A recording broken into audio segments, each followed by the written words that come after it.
Yep. How's it going? So, got a little bit of an upgrade as you can see today. Um, so, this is, I wish time worked like this, but happy belated Canada Day. So, I'm filming this on July the 1st. And yeah, it's pretty freaking awesome out here. The weather's amazing. There's a lot of people out beside the City Hall. And you know, it's a fun time to be alive. It's the first Canada Day or any celebration I've spent in a pandemic, but it doesn't seem to be stopping a lot of people. Nowhere near the amount of the crowd isn't nearly as big as it would be otherwise. But hey, it's good to know that a lot of people have common sense, or at least are selfish enough not to want to get themselves sick. But obviously, I'm being a bit facetious. So, what can I talk about today? Something to rant about every freaking time, but today I want to speak more about language. Like, see, I can talk about language all nonstop, all day, all night, rinse and repeat, and I actually learn a lot just by talking. I have this tendency to kind of like pay attention to the words I'm saying, and then I'll try to like think about why I said it, when I said it, why I said it, after what I said, blah blah blah blah blah. Long story short, and so what happens is that you get a sense of what language is that way. If you're just speaking, kind of like just it's like a single file output, right? Like you're just going from the mind to the mouth in that direction, and that's someone else's problem at that point. It's tough to learn that way. You don't get any feedback. I mean, you do, obviously. You're gonna say depends on what you say, but a lot of those things are pretty self-explanatory, right? Like fuck you or I love you, this kind of stuff. But what does it mean to say things? What's language about? What's the point of it? Why do we use it, and why is it such an integral part of our existence? All these questions won't be answered now, but I do want to say something about language that makes it very, very mesmerizing. It's kind of like a spell, right? If you think about it, always a spellcaster is uttering something in all the movies, games, whatever you want to call it. Yes, I'm a nerd. So every time someone like is casting a spell, or someone is under someone's spell, as in like someone is being like hypnotized or possessed, it's always done through mainly language, and then obviously through gestures. So you'll have like, oh, abracadabra kind of bullshit, right? A lot of times we don't really think of it, because we're just thinking like, hey, this dude's obviously, I don't understand a word this guy's saying. He must be saying something I don't know. So I'm gonna let him be, alright? Because I don't want to get involved in that shit. But he clearly knows something I don't, and it's clearly working. So keep that in mind when you're talking or when you're listening to someone. Always keep that in mind and ask yourself, why are you willing to listen to someone who you've never met? You don't know. I have no idea if that person knows what they're talking about, but yet you have this strange urge to do so. You kind of just say fuck it, right? That's another one of these mental shortcuts our brain is notorious for, which is it likes to offload responsibility. It likes to offload responsibility from itself onto anything else or anyone else. What's the most common manifestation of this? Blaming. Oh, I blame this, I blame that, I blame the weather, I blame you, I blame myself. But when it comes to language, see, the thing is, you really don't know as much as you think. Even when you say words, you really are mostly using them on a surface level. And that level is purely just some meaning of it. Not all, but some meaning of it. Like you can say, this person is great, right? And in common vernacular, that just means that this is a very respectable person, like very likable person, right?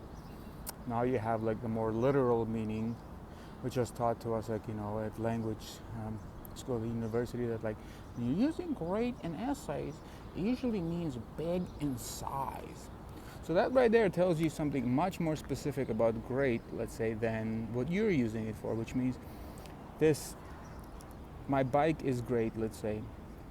Now I've used it in at least two senses, which means I'm saying that this is an amazing bike, I really like it, but I could also be saying that it's a very big bike. Now, if I pay attention and if I'm aware of this, I could say, oh, hold on a minute now. By no means is this bike big because the size says medium. Okay? And this is just something that you and I, let's say, are aware of at the moment. But there are so many cases where language is kind of out of reach, or at least what it's supposed to represent is out of reach. A language is like a virtualization of experiences that are obviously impossible to recreate, right? But we try to create like virtual experiences so that we can project a greater, bigger virtual experience so that we can direct our attention and our goals to something in the future. That's a very good use case for, I think, very good definition for language. Obviously, it's communication, right? We're communicating things, we're saying things, we're expressing our inner states, and we're projecting our inner states, we're expressing the environment state, and any denominations of either of these things. You can redefine them as you like. And by the way, that's a big, if you want to pro tip an argument, as soon as you or someone starts redefining terms in arguments, they've almost conceded. Look, there's a difference between saying, hold on, let's agree on terms, or like this, what do you mean by that? But if the person keeps coming back like, no, well, this is what I mean, they don't want to understand what you mean. They want to win on their terms. So do not redefine an argument. It makes you look weak. But anyway, so languages, and even now, like as I'm explaining a lot of this stuff, I understand that it must be really hard, and there's like a very big gap in what I'm saying, what it means to me and what it means to you. See, right now, I'm almost reliving a lifetime of my experiences that brought me here. That I've thought about this for a long period, you could say for as long as I could think about this, I've thought about it. And I changed my mind a lot over this period of time. I've thought language was this, and I thought it was that, and I thought it was the most pure thing. Then I thought I was supposed to, have to be very careful with it. And then I realized that, like, holy shit, a lot of this, especially like this craving for redefinition and having words be very specific, is just the mind's inability to cope with how dynamic actually the world and it really is. One day you could be talking about something, you could be very passionate about something, and then like a few days or weeks later you won't give a flying fuck. How did that just change, right? Things can't just stop meaning something, but they mean something different to you. And that's what's important to understand, that a lot of times we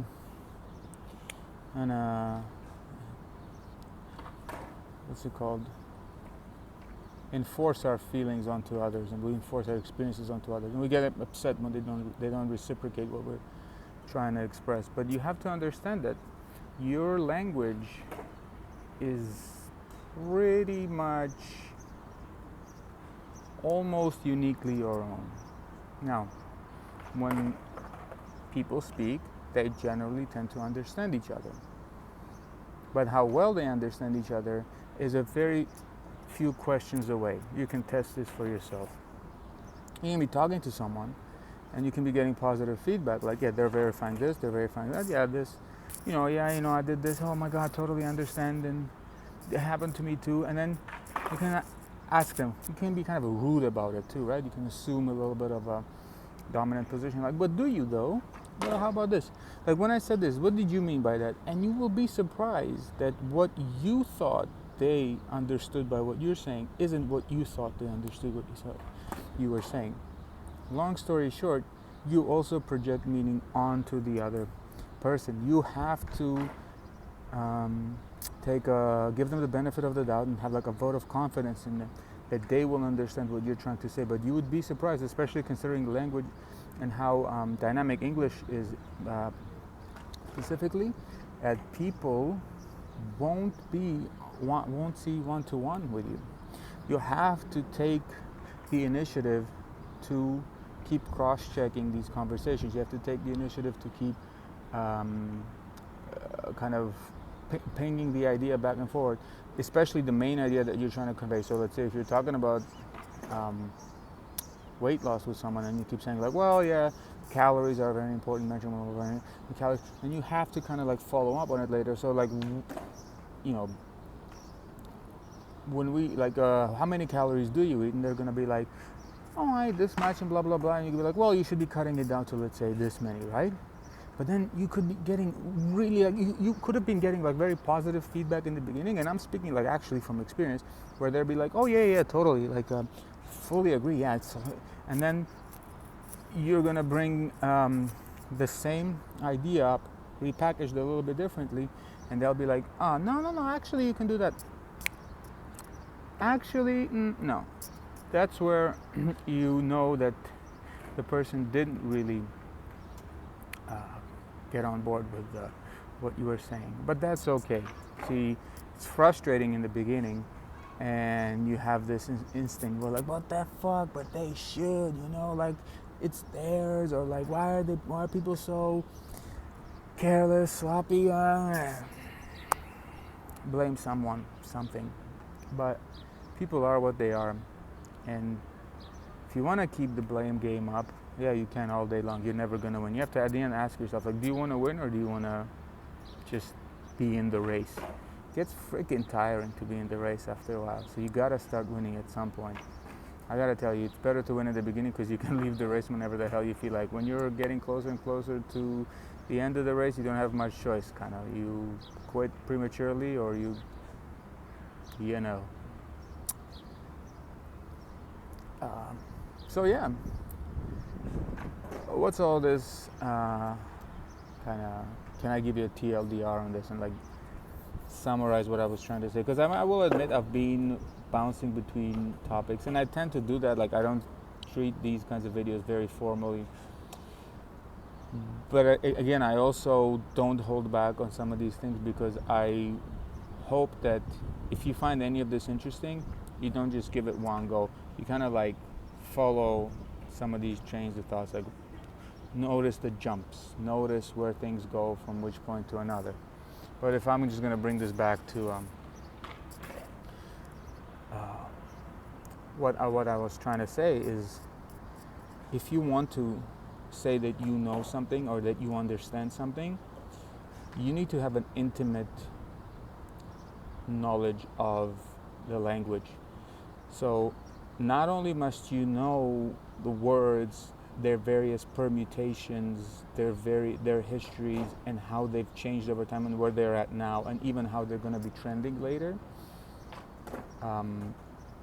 but you must also kind of have experienced them. I'll give you a very nerdy example, because I'm just very bad at coming up with good examples on the spot, and as soon as I turn the video off, I will think of a better example. But I'll give you one right now, and let's say Iron Maiden, right? Like right now, I've said something, and I know already that there is a part of you who thought of the band. There's a part of you who maybe thought of the game Diablo, or some other game that has this in it. You might have thought of a movie, even though I didn't think of that. I haven't seen any movies named like that. But here's where I'm taking a bit steps ahead of where I'm really at. And who knows, maybe there is a movie like that called Iron Maiden. There might be a card game or something, or like a board game. And back in history, this comes from the historical concept of this torture device that had a silhouette of a human but spikes in it. So they would put you in they would kind of like kill you or poke some holes into you. So you're like, fuck, do I need to know the history of everything? Not really, because we don't use this term at all. Like, when was the last time you've ever heard anyone say Iron Maiden outside of obviously the context of like the band, or like if you're talking about like Diablo, it's like a curse spell there. Okay, so in this case, you don't need to do that stuff. But when you're talking about, let's say, fitness, that's a word that comes up often. So it's much more important now that you know the history, so that you could, so when you're talking to the person, you can kind of pick out, oh, what sense of the meaning is this person using? How have they understood this term? Did they just see something on YouTube and now they're spitting the shit out that like, oh, I'm all about fitness life because I have a couple avocados? Are they talking about like the biological meaning of fitness? How are they, maybe they're connecting it, and then later obviously they're going to be synthesizing these terms. They're going to hear this term. A person's going to have a goal, like I want to learn more about, let's say, improving my health and improving my well-being. They're going to watch some videos, they're going to pick up this term fitness, they're going to have read it maybe somewhere, but then they're going to start taking the definitions that they've learned or they've understood, melding it with their brain's intentions, and now that's going to be like resynthesized output of their understanding of the word fitness. And that's why you can never really fully know what the person is saying, because language is almost always filtered by experience. We try to make it as objective as possible, and it can work just fine. But those moments, those lapses of judgment, when you think you've got it and you think you've understood something, that's when you know that your brain went ahead of you a little bit too far, and it might bite you in the ass again. So be diligent with language, be patient, and try to understand the person, where they're coming from, how they are talking about it. And also, when I mentioned about jumping between topics and paying attention to that, notice what the topics the other person jumps between. Like if they're talking about fitness and they talk about like six packs, versus if they're talking about fitness and they're talking about running marathons, it's a bit different. They have different goals. They have clearly different priorities in mind, and they're clearly interpreting fitness in their intended use case. So language is a very interesting tool, and it's a very interesting phenomenon to study, but it takes time, man. It takes a lot. Like honestly, the time that you have invested into understanding this is irreplaceable. You cannot jumpstart this thing because of what I just said. You have to kind of be intimate with it. And the more intimate part where I said, well, you have to experience it, well, that I really became a believer in this when I did meditation, and when I've learned to experience the emotions that I was uttering, the anger, the craving, the fear, the aversion, the dread. A lot of these things, sometimes we're saying them, but when you experience your emotions on like a bodily level, it makes it more real. So that's why a lot of times you hear like, I don't want to hear preaching about quitting smoking from a smoker.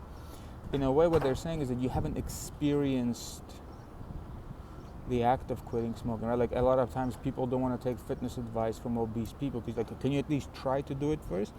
Because you have to also demonstrate some physical intimacy with the subject you're talking about. And sometimes it's justified, but in many cases it really is helpful just to you. You need to know these things intimately. If you're trying to convince other people, that's a different ball game altogether. So there, I think I'll cut it off now, and let me know if, by the way, I haven't kind of said this before, but please ask some questions if you find anything interesting. I'd like to debate any of this stuff. By the way, I'm a huge fan of debates, so I'll fight you over anything. So I hope you have a great day, evening, night. Pay attention to what you say, when you say, and how you say it, and why you said what you said when you said it. So get it, and stay healthy.